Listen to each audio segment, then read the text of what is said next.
वो जगह जहां शंकर और पार्वती बैठकर ये प्रसंग का व्याख्यान कर रहे हैं, वो जगह आज भी उत्तराखंड में, हिमालय राज की वो पावन धरा उत्तराखंड, उत्तरकाशी जिले के एक छोटे से डोंडिया गांव में आज भी वो जगह है जहां शंकर भगवान माता पार्वती के साथ बैठकर गणेश जी के प्रागट्य का विषय रखे थे। बहुत ध्यान से सुनना आज की कथा। कल कई लोगों ने लिखकर मैसेज करा है कि गुरुजी ऐसी कथा कल की आपने व्याख्यान करा, वो हमने बहुत पहली बार, जो शिव पुराण में वर्णन है, जो शास्त्रों में लिखा है, वही शास्त्र प्रमाणित चर्चा अपन कर रहे हैं, वही फिर व्याख्यान, कुछ वेदों से कुछ शास्त्रों से फिर लिखा।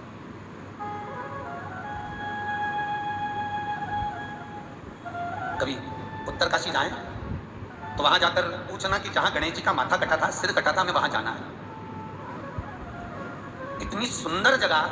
और अब मान लो नहीं जा पाए तो मेरा तो निवेदन है, कभी मौका मिले तो पुराणों में, शास्त्रों में उसको छानना, निकालना। शास्त्र पुराण में नहीं ढूंढ सकते तो मोबाइल पर ढूंढ लेना, यूट्यूब पे, उस पर ढूंढ लेना, गूगल आदि पे, जिस पे आप ढूंढ सकते उस पर ढूंढ। शास्त्र प्रमाण नहीं निकाल सकते तो उसमें निकालना जहां गणेश जी का मस्तक कटे। इतनी सुंदर, इतनी रमणी, इतनी आनंदित भूमि, इतनी सुख देने वाली। क्यों कहते हैं इसको उत्तरकाशी? उत्तराखंड में जो बसी है काशी, इसको उत्तरकाशी क्यों कहा गया? क्योंकि ये गंगा, यमुना और पार्वती, इन तीन नदियों का मायका है उत्तरकाशी।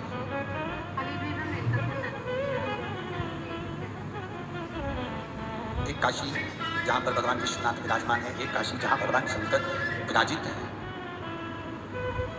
उस काशी में तो केवल गंगा है, वहां शिव भी है, गंगा भी है। पर उत्तर काशी जहां पर भगवान शंकर विराजमान है और गंगा, यमुना जहां मायके में आती हैं भगवान शंकर को लेकर, वहां पे जो चर्चा प्रारंभ होती है,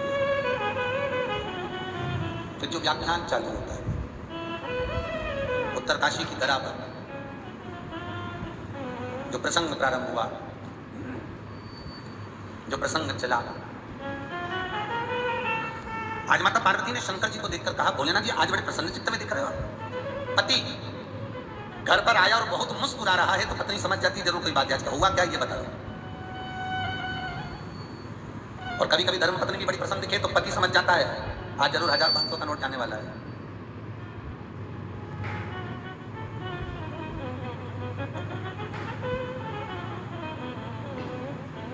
पत्नी भी समझ जाती है। अगर पत्नी ज्यादा मुस्कुरा रही है, पत्नी के चेहरे पर ज्यादा प्रसन्नता है, तो पति जान जाता है कि जरूर 1500 रुपये आज कटने वाले हैं। महाराज इसकी प्रसन्नता बोल रही है कि कुछ ना कुछ बात जरूर है, कुछ चित्तवृत्ति जरूर है, जरूर कोई प्रसन्न है। माता पार्वती ने भगवान शिव के चेहरे पर प्रसन्नता देखी, माता पार्वती ने भगवान शंकर के चेहरे पर प्रसन्नता देखी तो माता पार्वती ने शिव जी से पूछ लिया, आप बड़े प्रसन्न नजर आ रहे हो, बड़े प्रसन्न दिख रहे हो, आपकी प्रसन्नता का कारण क्या है? आपकी प्रसन्नता का मूल कारण है क्या? क्या क्यों इतने प्रसन्न? भगवान शंकर कहते हैं, पार्वती आज मैं तुझसे केवल कुछ मांगना चाहता हूं, तुझसे कुछ मांगना चाहता हूं। बोलो प्रभु। मैं तो सोचती थी कि केवल मैं ही आपसे मांगू, परंतु आज आप मुझसे मांग रहे हो, ये बड़ा विचित्र प्रसंग है। आप मुझसे मांग रहे हो? हाँ पार्वती, आज मैं तुझसे कुछ मांगना चाहता हूं। ओम नमः शिवाय, ओम नमः शिवाय, हर हर भोले नमः शिवाय, ओम नमः शिवाय, ओम नमः शिवाय, हर हर भोले नमः शिवाय, ओम नमः। आज आप मांग रहे हैं भोलेनाथ, त्रिकालदर्शी, कैलाशी, अविनाशी शिव, आप? हाँ प्रभु बोलिए क्या चाहिए आपको, क्या दूं मैं आपको? भगवान शिव कहते हैं, पार्वती इस संसार सागर में असुर राक्षस बहुत बढ़ गए, बहुत बढ़ गए। और असुर राक्षस इस संसार सागर में इतने बढ़ गए हैं, इतने बढ़ गए हैं, इतने बढ़ गए हैं कि इन असुर राक्षस जो कर्म करते हैं उसको कोई रोक नहीं पाता। भगवान गणेश के जन्म का कारण समझ लेना, बहुत ध्यान से सुनना, बहुत भाव से श्रवण करना, बहुत भाव से श्रवण करना, बहुत भाव से। पार्वती हे जगत जननी, हे जगदम्बा, इन राक्षसों के संहार का, अब ठीक है भजन, इन राक्षसों के संहार का एक कारक बन सकता है कि ये जो कर्म करें उस कर्म में कोई रोक लगा दे, उस कर्म में कोई विघ्न डाल दे। और यदि कोई विघ्न डालेगा तो इनका जो किया हुआ कर्म है वो अपने आप नष्ट हो जाएगा। पार्वती जी, मैंने लक्ष्मी से कहा, मैंने ब्रह्माणी से कहा, मैंने इंद्राणी से कहा, सबसे विनय कराया, पर कोई ऐसे बालक को प्रकट नहीं करना चाहती कि जो विघ्न डाल सके। ऐसा बालक, पार्वती जी बोलती हैं भोलेनाथ से, प्रभु आप जानते हो आप क्या मांग रहे हो? शंकर भगवान बोले मैं जानता हूं, बालक मांग रहे हो वो ठीक है, पर बालक ऐसा मांग रहे हो जो कि संसार में विघ्न उत्पन्न कर दे। कौन पूछेगा उसको? कौन मानेगा उसको? कौन आदर देगा उसको? कौन सत्कार करेगा उसका? कौन आदर करेगा उसका? आप मांग भी रहे हो तो क्या मांग रहे हो? आप मांग भी रहे हो तो क्या? पार्वती, तेरे सिवाय कोई यह कार्य नहीं कर सकता, ये मैं जानता हूं, ठीक है। पार्वती जी ने भगवान श्री शिव से एक निवेदन करा। एक काशी गंगा के घाट पर बसी है, उस काशी में बैठकर आप तप करना, और दूसरी काशी ये उत्तराखंड की भूमि पर, ये हिमालय पर, ये पर्वतों पर मैं बसाती हूं। वो काशी जो उत्तर प्रदेश में है, गंगा के घाट पर है, जहां विश्वनाथ विराजमान है, वो काशी मेरे शंकर ने बसाई है। और जो उत्तराखंड में गंगा की गोद में, यमुना की गोद में जो काशी बसी है, गंगा और यमुना के स्वरूप के पास में जो काशी बसी, वो मेरी मां जगत जननी जगदम्बा पार्वती बसाई है, मेरी माता। और किस लिए? शिव महापुराण की कथा कहती है उसको बसाने का कारण क्या था? जब एक काशी पहले से ही थी तो फिर ये काशी बसाने का कारण क्या है? तो शिव महापुराण कहती है वो उत्तराखंड में हिमालय पर पर्वतों की कंदरा में माता पार्वती उस काशी का निर्माण भगवान शंकर को हृदय चित्त धारण कर शंकर की चित्त वृत्ति को, शिवलिंग स्वरूप को अपने हृदय में धारण कर हाथ में भगवान शंकर का शिवलिंग स्वरूप लेकर माता पार्वती ने हजारों वर्ष तक उस गंगा की गोद में, उस यमुना की गोद में तप किया, हजारों वर्ष तक तप किया, हजारों वर्ष साधना कर। ओम नमः शिवाय, ओम नमः शिवाय, ओम नमः शिवाय। उत्तराखंड के मां गंगा और यमुना के मिलन बिंदु में, मां गंगा और यमुना के केंद्र बिंदु में मां काशी का निर्माण कर देती है, शंकर के स्वरूप को हाथ में लेकर।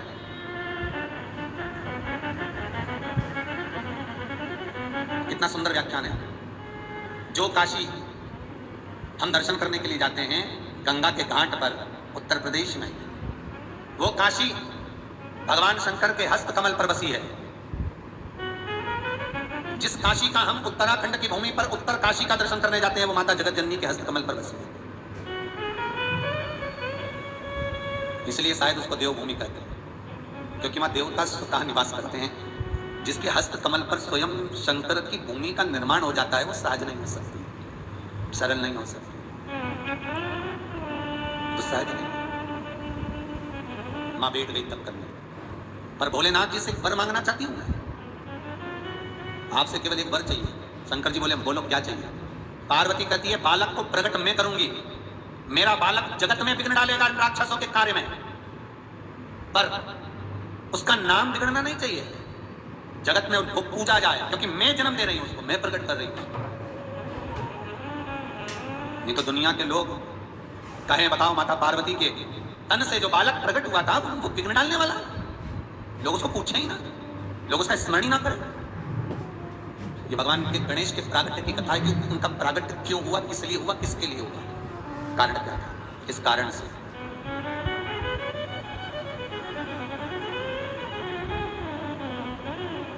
भगवान शिव कहते हैं पार्वती सुन,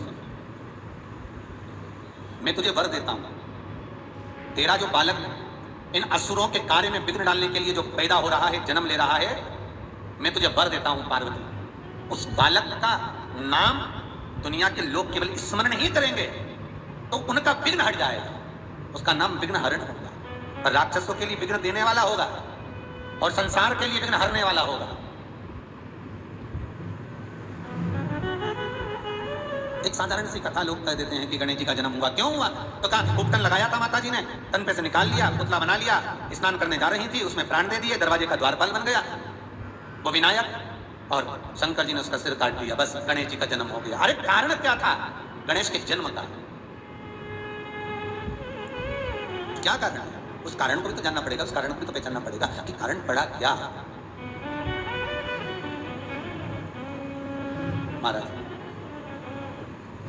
जगतजननी तुम चिंता ना करो, तुम्हारे बालक का नाम मात्र लोग लेंगे, उनका विघ्न हर जाएगा, उनका विघ्न समाप्त हो जाएगा, उसका नाम विघ्न हरण होगा, लोग उसे विघ्न हरता कहेंगे, तुम चिंता ना करना। पार्वती जी ने कहा बालक ऐसा प्रकट करूंगी जो असुरों के कार्य में विघ्न डालेगा, और एक बार अगर विघ्न डाल दिया तो असुर उस विघ्न के कारण कभी सफल हो ही नहीं पाएगा। भगवान शिव कहते हैं क्या चाहती हो पार्वती? पार्वती जी कहती हैं मुझे यहाँ गंगा के पावन तट पर जो मैं तप करने के लिए बैठ रही हूँ, गंगा की स्थली पर जो मैं तप करने के लिए बैठ रही हूँ, गंगा का जो मैं स्मरण करने के लिए यहाँ बैठी हूँ, मेरे शरीर पर गंगा, यमुना, सरयू, नर्मदा, क्षिप्रा, जितनी भारत की भूमियों पर इन नदियों का उद्गम हुआ है, जितनी भारत की भूमि पर ये नदियां बह रही हैं, इन नदियों का भी तेज पुंज मेरे शरीर पर आना चाहिए, उनका तेज मेरे शरीर पर आए। ठीक है, भगवान शिव ने देखा कि पार्वती अब तप करने के लिए बैठी, साधना। एक बहुत सुंदर सा प्रसंग कहूंगा मैं आपको, आप माने ना माने ये आपका मन, पर सत्य वचन शिव महापुराण का एक भाव आपके जीवन में होना चाहिए। आप भगवान की पूजन में जितनी देर बैठते हो, आप शंकर के भजन में जितनी देर बैठते हो, आप नाम स्मरण में जितनी देर बैठते हो, आप भगवान के कीर्तन में, पूजन में, पाठ में, नाम जाप में जितनी देर बैठते हो, शिव महापुराण की कथा कहती है उतनी देर तक सारी नदियां, जितनी देर आप तब साधना में लगे हो, पूजन में लगे हो, भजन में लगे हो, कीर्तन में लगे हो, उतनी देर तक सारी नदियां आपके शरीर के सम्मुख में आकर आपकी आराधना करती है। सारी नदियां आपके नजदीक आकर आपकी आराधना करती है कि ये साधना में लगी। आप एक लोटा पानी भरकर शंकर के मंदिर में जाते हो, जैसे ही हाथ में कलश आता है शिव मंदिर को जाने के लिए, बस वही साधना प्रारंभ, वही नदियां, तालाब, सरोवर, कुंड, बावड़ी, जितने जितने इस भूमंडल पर जो जो नदियां हैं वो आपको पवित्र करना प्रारंभ कर देती। एक प्रश्न, एक किसी ने बिहार से प्रश्न करा है, वो मैसेज समीर जी के मोबाइल से अगर टीवी चैनल वालों के पास में पहुंचाएं और वो दिखाएं। प्रश्न है बिहार का, कलयुग में शंकर जी आते हैं, और आते हैं तो किस रूप में आते हैं? तब वो है जो गया हुआ। बहुत ध्यान से सुनना, भगवान विष्णु वैकुंठ में रहते हैं, तो आप प्रश्न कर सकते हो क्या नारायण वैकुंठ से पृथ्वी पर आते हैं, कलयुग में आएंगे? आप ये प्रश्न कर सकते हो। आप ये प्रश्न कर सकते हो क्या ब्रह्मा आएंगे? आप ये प्रश्न कर सकते हो क्या इंद्र आएंगे? जो स्वयं शिव भूमंडल पर रह रहा है, उसको रूप बदलकर आने की जरूरत ही नहीं पड़ती, वो तो ऑलरेडी है शंकर भाई। और अगर शंकर नहीं होता, शिव नहीं होता, अगर शिव वहां है ही नहीं, समझ लो, तो ये प्रसंग आया है बोकारो झारखंड से किसी कि मेरी माता जी को कैंसर जैसा रोग है, वो माता जी का फोटो भी भेजा है, डॉक्टर जवाब दे दिए थे, और ये बोकारो झारखंड से माता जी का फोटो आया होगा टीवी चैनल पर, मेरा निवेदन है वो फोटो भी दिखाएं और वो मैसेज भी दिखाएं जिसमें लिखकर भेजा है, केवल शिव महापुराण का स्मरण कर कर वो माता आज ठीक होकर पलंग पर बैठी है, केवल स्मरण कर कर, उसका फोटो जरूर दिखाएं। करुणा सागर, त्रिकालदर्शी, मेरा कैलाशी, मेरा अविनाशी, माँ जगतजननी जगदम्बा से कहते हैं कि इस भूमि पर बैठकर तुम तप कर रही हो, और तुम्हारे शरीर से जो बालक प्रकट होगा वो विघ्न असुरों को देगा, पर संसार के विघ्न को हर लेगा। इसलिए भगवान गणेश का एक नाम मंगल मूर्ति है, जो हर जगह पर मंगल ही करता है, हर जगह पर मंगलमय है। बोले तेरे नाम से गुजारा हमारा, गुजारा हमारा।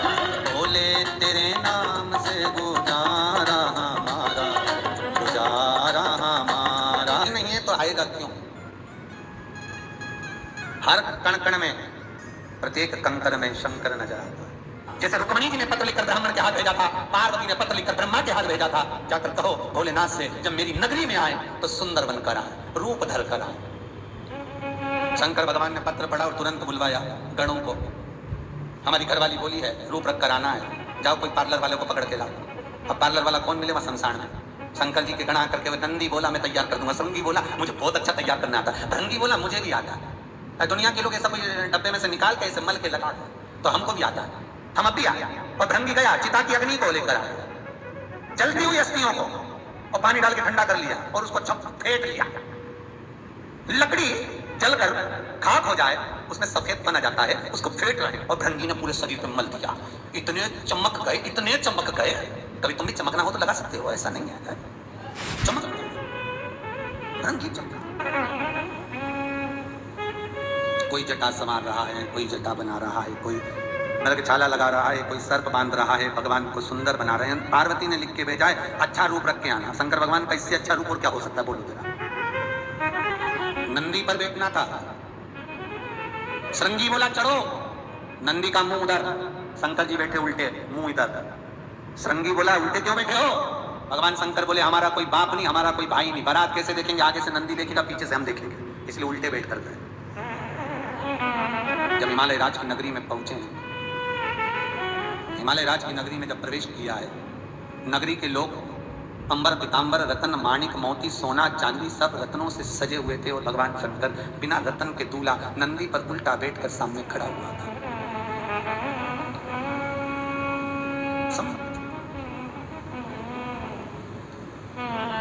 किसी ने जाकर जगदम्बा से कह दिया गौरा तेरी बारात आ गई, पर लगता है कि पूरे भूत और प्रेत सज धज कर आए हैं। इतने भूतों में तेरे पति का तो ठिकाना ही नहीं पड़ रहा कि तेरा पति है कौन सा। पहले तो ढूंढेंगे तब ब्याह करेंगे। पार्वती जी की माता मैनावती ने आकर कह दिया था कि ब्याह मत कर, मैं समझा रही हूं तेरे को पछताए। मां विवाह तो करूंगी। छज्जे में घर के बाहर खिड़की से झरोके से मां शिव को देखी, जो भोलेनाथ को देखा तो इशारे में कह रही है कि रूप तो बदल, रूप बदलो। शंकर भगवान सोचे कि तुम्हारा चेहरा चांद जैसा लिख रहा है, तो श्रृंगी ने आकर कह दिया प्रभु एक कमी रह गई, चांद और लगा। मैया कह रही सा। भगवान शंकर ने चंद्रदेव को बुलाया, इधर मस्तक पे लग जाओ। अब मस्तक पे लग गए, चंद्रदेव साथ साथ चलने लगे। पास चांद को बुला लिया और चंद्रदेव शंकर के साथ साथ चल रहा। तो पार्वती जी ने माथा ठोका, बोला था कि रूप बदल लो। शंकर जी को लगा कि माथा ठोकरी मतलब चंद्र को माथे पर बिठा लो, तो उन्होंने चंद्र को माथे पर बिठा लिया। शिव को घरदानी, उसको रूप बदलने की जरूरत नहीं है, जैसा है वैसा ही रहेगा, उसको कोई चेंज की जरूरत नहीं पड़ती, वो जगत को चेंज कर देता है। शिव पार्वती से कह रहे हैं तू बैठ कर तप कर। हजारों वर्ष तक माता पार्वती जी ने तप करा ऐसा पुत्र प्राप्त करने के लिए जो असुरों के कार्य में विघ्न डाल दे और जगत के विघ्न को हर ले। वो विघ्न अधिपति मेरा भगवान श्री गणेश प्रकट हो, उसके लिए मां पार्वती तप कर रही है, साधना कर रही है। हजारों वर्ष मां के तप में निकल जाते हैं। वेद व्यास जी लिखते हैं कि शंकर भगवान ने माता सती के भस्म होने के समय से लेकर माता सती जो राम जी की परीक्षा ली थी उस समय से लेकर 87,000 वर्ष तक भगवान शंकर ने जो तप किया था, गणेश पुराण में वेद व्यास जी लिखते हैं उनसे भी 1000 गुना ज्यादा तप माता पार्वती ने विघ्नहर्ता को जन्म देने से पहले किया था।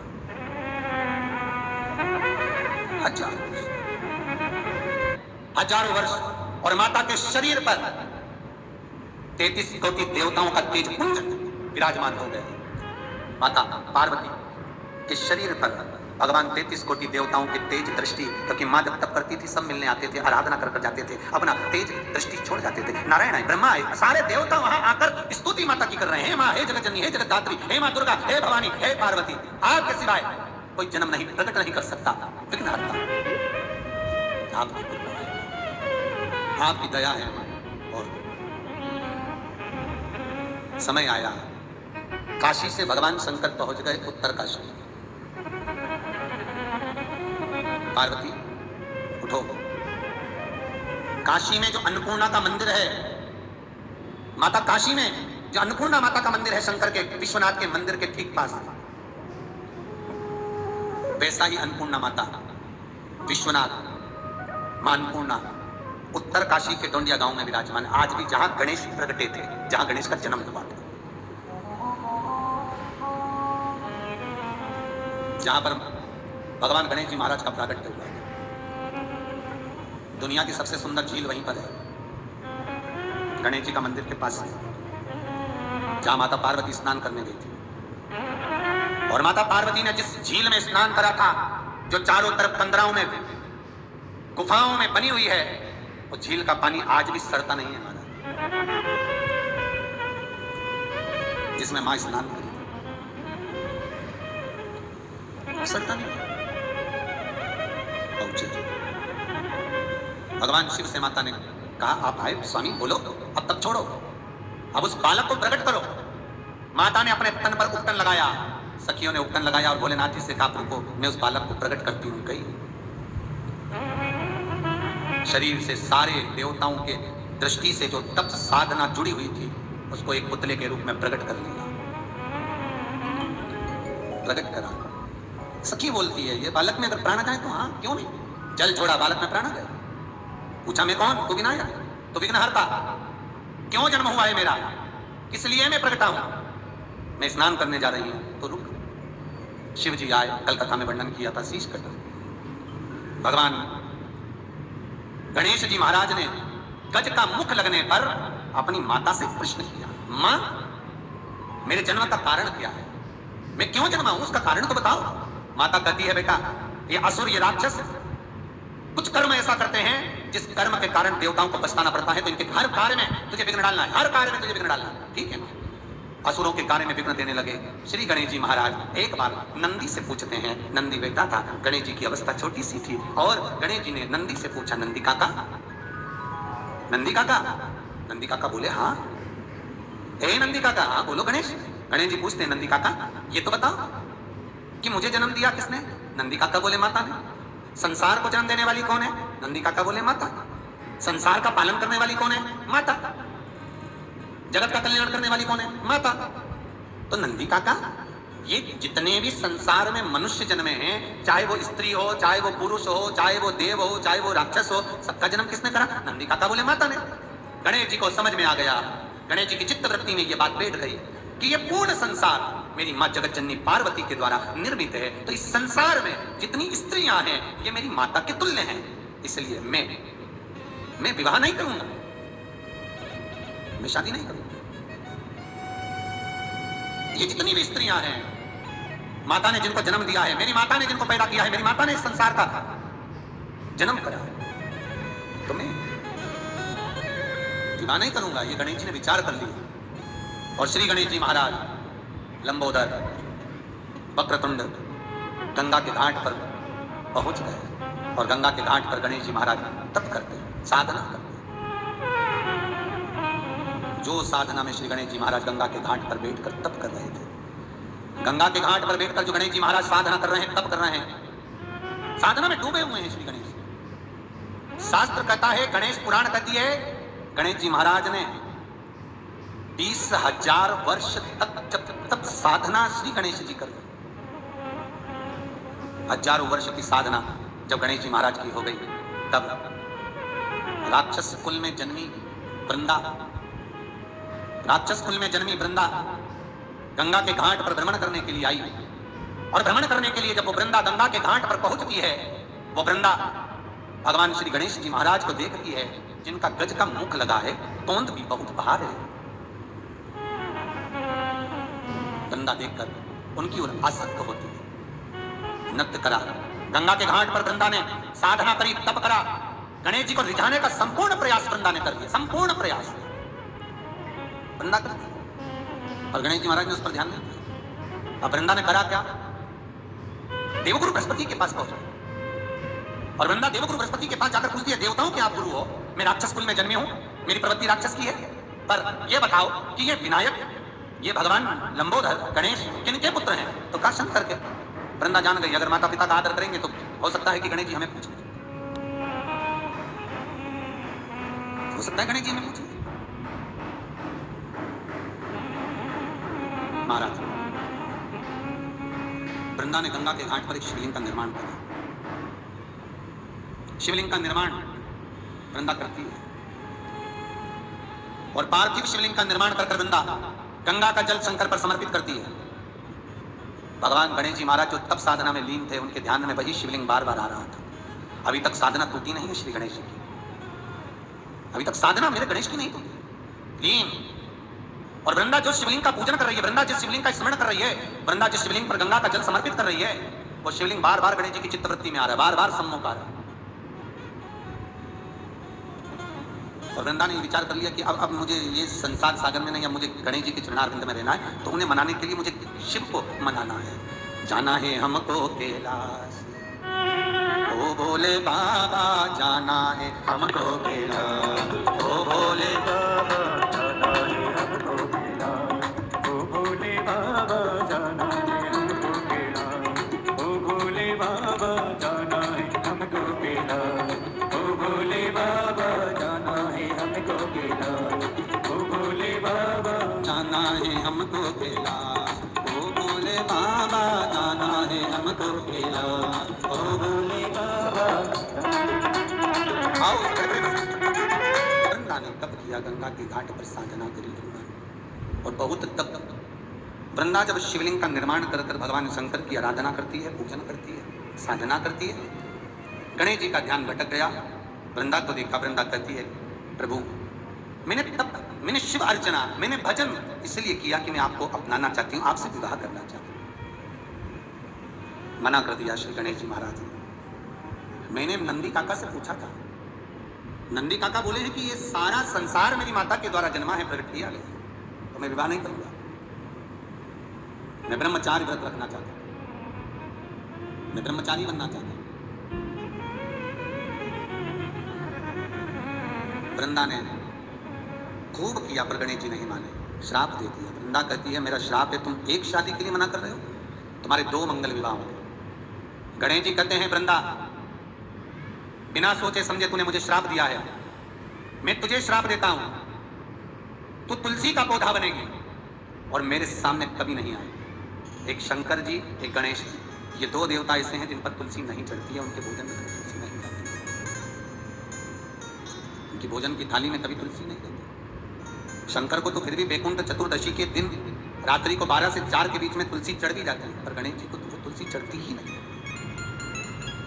गणेश जी को समर्पित करना है तो शमी पत्र समर्पित करो, बेल पत्र समर्पित करो, दुर्वा समर्पित करो, पर तुलसी नहीं। गणेश जी को समर्पण नहीं है तुलसा।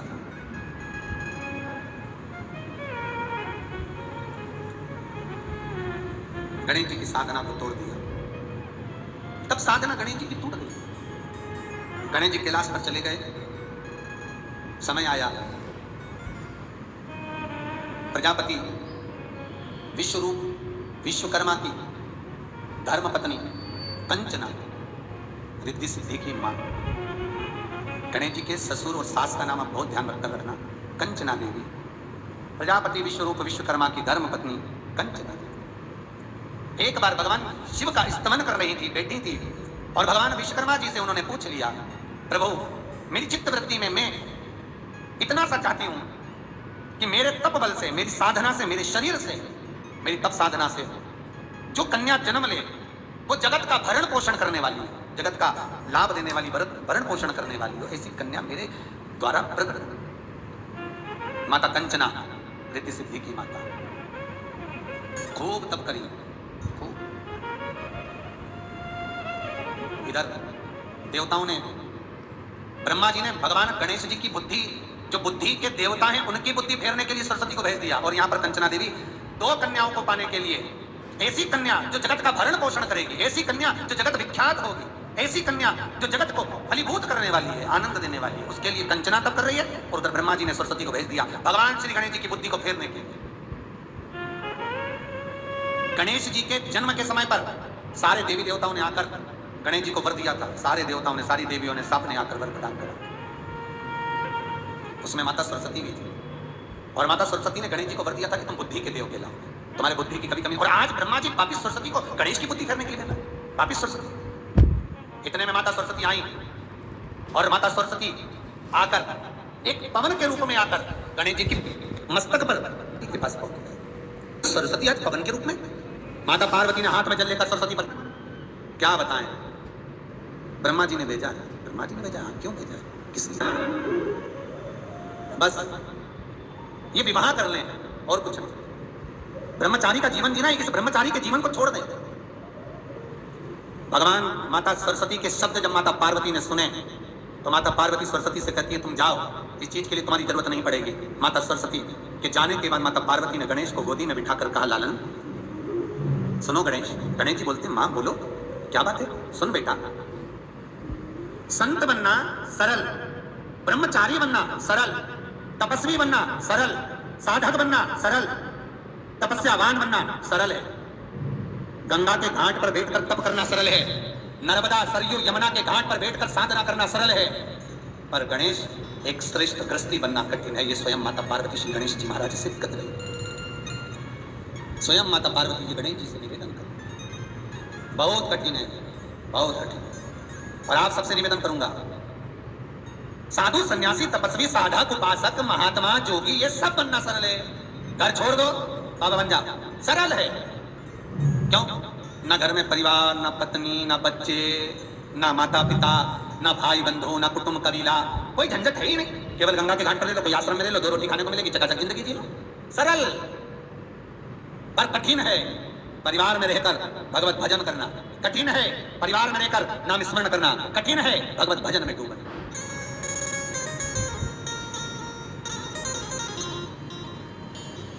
महाराज संत तुकाराम की धर्मपत्नी ताने देती थी, नामदेव जी की धर्मपत्नी ताने देती थी। कितने शब्द मीराबाई के पति ताने देते थे, कितने शब्दों का संबोधन, कितनी बार ताने, कितनी बार अपशब्द, कितने बार शब्दों के बाण चलाए गए, कितनी बार कहा गया, कितनी बार संबोधन कहा गया, पर जो भाव चित्त वृत्ति जो परमात्मा में लगी हुई है। मेरा पूरा जीवन आपके लिए, अब सौंप दिया इस जीवन का सब भार तुम्हारे हाथों, हे हार तुम्हारे हाथों में और जीत तुम्हारे हाथों में। माता पार्वती गणेश जी से समझा रही, गणेश जी को निवेदन कर रही हैं कि संसार में ब्रह्मचारी बनकर नहीं रहना, तुझे तपस्वी बनकर नहीं रहना, तुझे साधक बनकर नहीं रहना, तुझे साध्य बनकर नहीं रहना, तुझे तो केवल केवल और केवल गृहस्थ आश्रम में रहकर भगवत भजन करना, गृहस्थ आश्रम।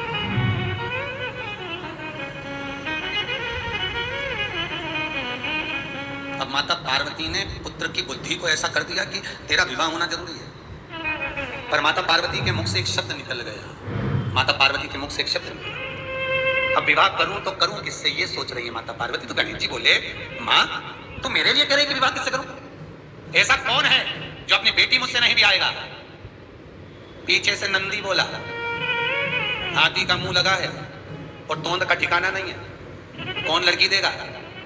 लड़का भी तो दिखने में अच्छा होना चाहिए, थोड़ा सुंदर नजर आए तो ब्याह हो जाए। गणेश जी बोले, हाँ ये भी बात तो पक्की है। गणेश जी भी नंदी से बोले, नंदी काका सुन लो, आज मेरी मैया ने कहा है मुझे ब्याह करना है और कोई मुझे लड़की नहीं देगा मेरा स्वरूप देखकर, तो मैं भी किसी की यहाँ शादी नहीं होने दूंगा। जब तक मेरी नहीं होगी मैं किसी की नहीं होने दूंगा। अब गणेश जी तो बड़े उपद्री, अब सारे देवताओं में इनको पद मिला है गणाधिपति गणेश का, मतलब प्रथम गिनती में ये आएंगे। सबके यहाँ देवताओं की पूजन होगी तो पहले इनको पूजा जाएगा। अब शादी में सबसे पहले नोते तो गणेश जी को ही नोते। अब ये शादी में जाके नोते तो बैठ तो गए चूहे के साथ में बढ़िया आराम से, पर इनकी यहाँ जैसी शादी की तैयारी हो, गणेश जी चूहों की टीम बुलवा के सारा अनाज खिलवा दे, बोरियों में छेकड़े पड़वा दे। अब लड़की के जितने कपड़े बने, लड़की तैयार होने के लिए जैसे ही जाए तो उसके कपड़ों में पूरे में छेद ही छेद मिल जाए। बचा कुचा था तो गणेश जी महाराज बैठे बैठे सारा काम ऐसा करे, शंकर जी के गले में जो सांप पड़े थे, जहां से दूल्हा शादी करने आ रहा था, जिस जनवासे में दूल्हा ठहरता था, उसमें सांप बिच्छू भर दे। अब जैसी सांप बिच्छू भरे तो दूल्हा तो भाग जाए। ना तो किसी के लड़के की शादी हो, ना किसी की लड़की की शादी हो, सब कुंवारे कुंवारे घूमे और सारे जगत के कुंवारे छोरा और छोरी घूमे। तो माता ब्रह्माणी के पास में पहुंचे और ब्रह्माणी के पास जब इंद्रदेव जाकर पहुंचे तो इंद्राणी और इंद्रदेव ने कहा, मां ब्रह्माणी कुछ करिए। ब्रह्माणी बोले, क्या करना है? तुमने सारे कुंवारे पैदा कर दी। भगवान माता सरस्वती बोले, सबकी लेखनी लिखी, सबकी शादी होगी, सबके लड़के, सबकी लड़की, सबका शादी का ब्याह का लिखा है, फिर कुंवारे कैसे रह गए? तो के बाद वो एक ही विघ्न डाल रहा है, कौन? वो गणेश। उसकी शादी नहीं हो रही तो किसी की नहीं होने देते। ये उसी में कहा, हम तो खेलेंगे नहीं तो खेल बिगाड़ेंगे। या तो बच्चों के साथ वो कहे ना, बच्चे लोग खेलते हैं, हम तो खेलेंगे नहीं तो हम सारा खेल बिगाड़ देंगे, सारे ये बैट उठा के ले जाएंगे, बॉल ले जाएंगे, फुटबॉल उठा के ले जाएंगे, कैसे खेलोगे? गणेश जी महाराज बोले, बड़ी परेशान, देवताओं बड़े परेशान। सारे देवता इकट्ठे होकर भगवान शंकर के पास गए, भोलेनाथ। शंकर जी बोले, क्या है? भगवान शंकर बोले हुआ क्या, आपके छोरे को समझाओ, पुत्र को समझाओ। भगवान गणेश जी को बुलाया, गणेश इधर। हाँ पिताजी। क्या कर रहा है? गणेश जी बोले कुछ नहीं। सबके यहाँ शुभ कार्य में जाता है? हाँ पिताजी, खूब प्रेम से जाता है। अच्छा। खाता पीता है? हाँ खूब बढ़िया, चकाचक लड्डू मोदक सब खाओ। तो उनके घर में शादी क्यों नहीं होने देता? गणेश जी बोले मेरी नहीं होती, मैं कौन? शंकर भगवान बोले बेटा ऐसा कोई होता है कि तुम्हारी शादी नहीं होगी जब तक तुम किसी की बारात में नाचोगे? नहीं नहीं, हम तो बस पिताजी। इतने में पार्वती जी बोली सही तो कह रहा है, पहले उसी की तो होना चाहिए, सबके यहाँ शादी में सबसे पहले वही जाए, उसी की नहीं हो तो कितना बुरा लगे ना। आपको तो चिंता ही नहीं कि भगवान ब्याह करना छोड़ा उनका। शंकर भगवान ने नारद जी को बुलाया, देव ऋषि नारद इधर आओ। नारद जी बोले बोलो प्रभु हमारे लड़के के लिए लड़की देख कर आओ। नारद जी मन में सोचे कि कार्तिक के लिए बोल रहे हैं क्योंकि कार्तिक के बड़ा होगा तो उसको तो कोई भी लड़की दे देगा। इतने में शंकर जी बोले जा रहे हो पर एक बात सुन लो कि पहले शादी इसी की करना है, नहीं तो ये कार्तिक की भी नहीं होने देगा, शादी इसी की करना है। भगवान बोले ठीक है। बहुत ध्यान देना महाराज, बुधवार को अष्टमी पड़ रही है, दुर्गाष्टमी, गौरी अष्टमी, राधाष्टमी और बुधवार के दिन पड़ रही है, बहुत कम पड़ती है। निवेदन है आपसे, जिन लड़के और लड़की का विवाह नहीं होता हो, बुधवार के दिन जब अष्टमी पड़े, महाराज एक हाथ में हरी मूंग लेकर उसमें सात दुर्गा हाथ में लेकर चंद्रमा के ऊपर से छत पर जाकर 7 बार उतार कर जो गणेश जी के मंदिर में विवाह की कामना कर कर चढ़ा देते हैं, शास्त्र कहता है उसका विवाह 4 महीने के अंदर पक्का हो जाता है। महाराज 4 से ज्यादा 6 महीना लगेगा विवाह पक्का हो जाए। जिन लड़का लड़की का विवाह नहीं हुआ, बालचंद्र का स्मरण करें, गणेश चंद्र का स्मरण करें। महाराज भगवान देवर्षि नारद चले, माता कंचना तप में लीन है और उनकी तप साधना से, उनके तेज पुंज से 2 कन्याओं ने जन्म लिया। जैसे भगवान गणेश जी महाराज माता पार्वती के शरीर के उपटन से प्रकट हुए हैं, माता कंचना के शरीर के भाग से 2 देवियां प्रकट हुई, एक रिद्धि दूसरी सिद्धि। क्यों प्रकट करा इनको? इनको प्रकट करने का कारण क्या था? गणेश जी को प्रकट करने का कारण क्या था? कि असुरों के काम में विघ्न डालना है। और गणेश जी क्या कर रहे हैं? असुरों के काम में तो विघ्न डाला, पर इनकी शादी नहीं हुई तो ये देवताओं के काम में भी विघ्न डालने लगे, ब्याह नहीं होने दे। तो माता कंचना देवी से स्वयं विश्वकर्मा जी ने निवेदन करा, हे कंचना तुम्हारे शरीर से 2 देवियां प्रकट करो और गणेश जी की सेवा में भेज दो। गणेश जी को जिस घर में लोग विवाह शादी में बुलाएंगे वहां पर तुम्हारी दोनों बेटियां गणेश जी की सेवा में जाएंगी। हर शादी में तुम्हारी 2 बेटियों को भेज देना, रिद्धि और सिद्धि को। तो इन रिद्धि सिद्धि को क्यों भेजना? तो कंचना देवी जब गणेश जी अपने चूहों को, अपने गणों को आदेश करेंगे कि जाओ शादी में विघ्न डालो, तब तुम्हारी रिद्धि सिद्धि गणेश जी की ऐसी सेवा करे कि गणेश जी की दृष्टि काम बिगाड़ने में जाए ना और तुम्हारी देवियां काम संवार दें। बस इतना सा काम तुम्हारी देवियों को करना। गणेश जी का जन्म हुआ था असुरों के कार्य में विघ्न डालने के लिए, देवताओं के कार्य में विघ्न डालने, शादी नहीं होने। रिद्धि सिद्धि का काम है कार्य को सफल करना। तो गणेश जी की सेवा में रिद्धि सिद्धि पहुंच गई और जब गणेश जी की सेवा में रिद्धि सिद्धि पहुंची, अब गणेश जी महाराज रिद्धि सिद्धि कभी जैसे गणेश जी महाराज अपने चूहे को पास में बुलाए कुछ बोलने के लिए, इतने में रिद्धि पहुंच जाए पंखा झेलने के लिए। इतने में सिद्धि आके बोले प्रभु क्या खाओगे? गणेश जी बोले मोदक। सिद्धि जाए मोदक लेने, इतने में रिद्धि चरण दबाए। रिद्धि चरण दबाए तो गणेश जी का ध्यान चूहों पे जाए नहीं और जिसकी यहाँ शादी थी उसके मंगल ब्याह बड़े प्रेम से हो जाए। गणेश जी जब घर आए तो चूहे बोले प्रभु आज तो काम नहीं बिगाड़ा था। गणेश जी बोले कि रिद्धि सिद्धि बहुत चतुर है, ये काम नहीं बिगाड़ने दे रही। कहाँ है रिद्धि सिद्धि? बुलाओ उनको। बुलाया रिद्धि सिद्धि को। गणेश जी ने कहा हे रिद्धि सिद्धि सुनो, मैं तुम्हें श्राप देता हूं। इतने में तो तुरंत कंचना देवी सामने प्रकट हो गई और माता कंचना देवी आकर बोली प्रभु श्राप मत देना मेरी बेटी, इनको श्राप नहीं दीजिए। क्यों? किस लिए ना श्राप दूं मैं? कंचना कहती है प्रभु श्राप मत दीजिए, मेरी बेटियां श्राप के योग्य नहीं है, ये तो देवताओं का हित कर रही हैं, ये तो देवताओं का कल्याण कर रही हैं, आप इनको श्राप ना दीजिए। प्रभु भगवान गणेश जी ने कहा कंचना देवी तुम्हारी इन बेटियों ने मेरे साथ गलत कर्म किया, मैं जहां पर विघ्न डालना चाहता हूं यहां बीच में आकर ये अपनी दृष्टि से, अपनी सेवा से मुझे विचलित कर देती। प्रभु क्षमा कर, अब ये आपको कभी कष्ट नहीं देंगे, ये तो जगत के कल्याण के लिए सेवा करने आएंगे, आप बोलते हो अब नहीं आएंगे। ठीक है। कंचना देवी रिद्धि सिद्धि को लेकर चली गई। गणेश जी महाराज मूसक पर सवार होकर, और होता है गणेश जी अपने चूहे को हमेशा तेरा चूहा करत कमाल गणेशा मेरी कुटिया में, गणेशा मेरी कुटिया में, गणेशा मेरी कुटिया में, तेरो चूहा करत कमाल गणेशा मेरी कुटिया। भगवान गणेश जी जब घर पहुंचे माँ जगत जननी पार्वती ने शंकर जी से कहा विवाह करना है गणेश का। देवर्षि नारद गए, सीधे पहुंच गए प्रजापति विश्वरूप विश्वकर्मा के पास में। महाराज आप मौन बैठे हो, क्या बात है? विश्वरूप विश्वकर्मा जी बोले बेटी को ब्याह करना है, कोई लड़का बताओ। देवर्षि नारद बोले कैसा लड़का चाहिए जो बैठे तो लगे कि जमाई बैठा है। ओहो, भगवान बोले बिल्कुल ऐसा ही है, एक बार बैठ गया तो उठता ही नहीं है 10 दिन तक। ठीक है, मेरी बेटी को मीठे का शौक है, भोजन वो बनाए, उसकी नाक ऐसी हो सूंघ कर जाए। ठीक है, भगवान श्री गणेश जी महाराज से विवाह पक्का किया। भगवान गणेश जी की मंगल बारात कंचना देवी के दरवाजे पर, प्रजापति विश्वरूप विश्वकर्मा के द्वार पर भगवान गणेश जी की बारात जा रही है। आप सभी को ये भादों के महीने में भगवान गणेश जी के जन्म उत्सव के साथ साथ भगवान गणेश जी के मंगल विवाह की बहुत बहुत बधाई। सभी के घर में आज रिद्धि सिद्धि प्रवेश कर जाए। आप सबके घर में बुद्धि के देव गणेश जी के साथ इतनी रिद्धि सिद्धि आए कि आप भी अपनी जिंदगी में खूब शिव महापुराण की कथा, जैसे सोमवंशी परिवार करा रहा है हरदोई उत्तर प्रदेश से, आप भी अपने जीवन में एक बार शिव महापुराण की कथा करवाएं। खूब दान पुण्य धर्म सत्कर्म करें, बाबा भोलेनाथ आपके भंडार भरे। सबसे पहले हमारा नमस्कार है रिद्धि सिद्धि दाता गजानन तुम्हें, सबसे पहले हमारा नमस्कार है। सबसे पहले हमारा नमस्कार है, सबसे पहले हमारा नमस्कार है, सबसे पहले हमारा नमस्कार है, सबसे पहले हमारा नमस्कार है, हमारा नमस्कार। भगवान गणेश जी की बारात चली, रिद्धि सिद्धि के साथ मंगल विवाह होता है, चारों तरफ सुख समाहित होता है। आप सभी को भगवान गणेश रिद्धि सिद्धि के मंगल विवाह की बहुत बहुत बधाई हो।